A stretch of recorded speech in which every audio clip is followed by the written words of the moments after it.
کسی نے سوال کیا، اگر ہم اللہ کے سامنے کسی انسان کے لیے روئیں تو وہ ناراض تو نہیں ہوتا نا؟ جی بالکل بھی نہیں، وہ تو بہت خوش ہوتا ہے کہ اس کا بندہ اس کے سامنے بیٹھا اسے فریاد کر رہا ہے، رو رہا ہے، گڑ گڑا رہا ہے، چاہے مطلب کوئی بھی ہو۔ گر مطلب نہ ہوتا جہاں میں تو کون جاتا خدا کی پناہ میں؟ کئی حسرتیں اپنے دل میں چھپائے ہر کوئی گرا ہے اپنی چاہ میں۔ پتہ ہے ہم سب فقیر ہیں، بس سب کے مانگنے کا انداز الگ ہے۔ کوئی اس کی دنیا کا طالب رہا، کوئی دنیا میں رہنے والی اس کی مخلوق کا، تو کوئی خدا کا ہی طالب بن گیا۔ ہمارا کام صرف مانگنا ہے اور اس کا کام عطا کرنا۔ جانتے ہو محبت کیا ہے؟ کسی کو ہر نماز کے بعد مانگنا۔ رات کا آخری پہر تھا، اس لڑکی نے اسے بھولنے کے ارادے سے وضو کیا، 2 رکعت نماز ادا کی۔ دعا کے لیے ہاتھ اٹھاتے ہوئے زبان سے نکلا، یا اللہ ہمیں ملا دے۔ یہ ہمارا مالک ہوتا ہے، ہمارا اللہ تعالیٰ، جو لوگوں کو ہماری زندگی میں لاتا ہے اور ہمارے دلوں میں ان کی محبت ڈالتا ہے۔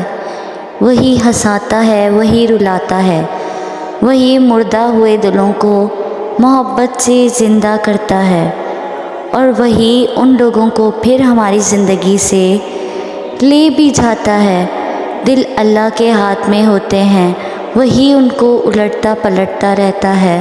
جب اللہ ہمیں اس چیز سے آزماتا ہے جسے کھونے کا ہم سوچ بھی نہیں سکتے، تب وہ اپنی مدد بھی ان ذریعوں سے بھیجتا ہے جو ہمارے علم میں بھی نہیں ہوتا۔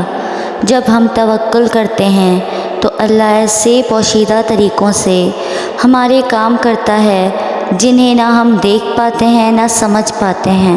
حاصل لا حاصل کچھ بھی نہیں، بس بات اس کے حکم کی ساری ہے۔ اس نے انتظار کی گھڑی تمہاری بہتری کے لیے بنائی ہے۔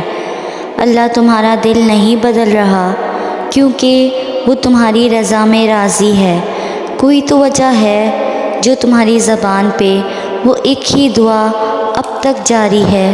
اللہ نواز دے گا ہر اس چیز سے جس کے لیے تمہارا دل ترستا ہے، جس کے لیے تم رات بھر سو نہیں پاتے، جس کے لیے دل میں بھی بے سکونی ہے، جس کے لیے سجدوں میں بچوں کی طرح روتے ہو۔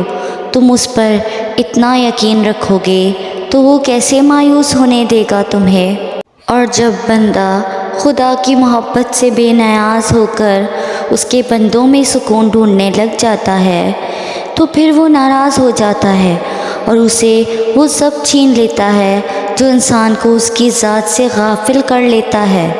اسے کھونے کے بعد جب میں طویل سجدوں میں جانے لگی تو پھر کل کائنات کا سکون وہیں سے میسر پایا، اور پھر میں نے خدا سے اس کی سلامتی، کامیابی اور خوشیوں کی دعائیں مانگی، اور اس قدر یقین کا احساس محسوس کیا جیسے کوئی میرے ساتھ بیٹھا میری دعاؤں پر کن کہہ رہا ہو۔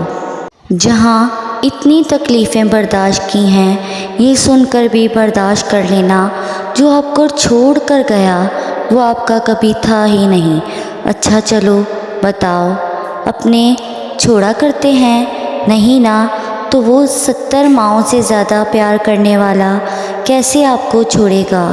وہ رب ہے، یقین رکھو اور صبر رکھو۔ جو آپ کو چھوڑ کر کسی اور کا ہوا وہ تو اس کا بھی نہیں، اس دوسرے کو تو چھوڑو، وہ تو خود کا بھی نہیں۔ جہاں اتنا مخلص پیار ملنے کے بعد بھی اس پیار کو ٹھکرا رہے ہو تو کیا تم خود کے ہو؟ نہیں، تم کھو چکے ہو اس بھیڑ میں، اور تم اس بھیڑ سے نکلو گے یا نکالے جاؤ گے تو سب سے زیادہ تکلیف اس پہ اس شخص کو سوچ کے ہوگی۔ اس کی رضا میں اپنا دل مطمئن نہیں کر سکتے جب وہ ہمارے لاڈ اٹھاتا ہے تو کیا ہم اس کے حکم پر سر نہیں جھکا سکتے؟ اس جیسی محبت تو کوئی کرتا نہیں، مگر ہاں ہم اس کی چاہت کی خاطر تو کر سکتے ہیں۔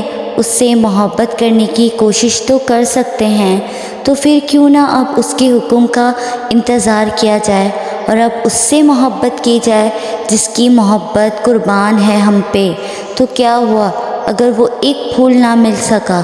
ہو سکتا ہے سارا باغ تیرا مقدر ہو، اور میرے رب کو دل خوب مطمئن کرنے آتے ہیں۔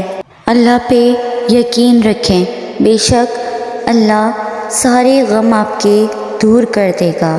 میری ویڈیو آپ کو پسند آئے تو لائک اور کمنٹ میں اپنی رائے بتائیں اور میرے چینل کو سبسکرائب کریں۔ جزاک اللہ۔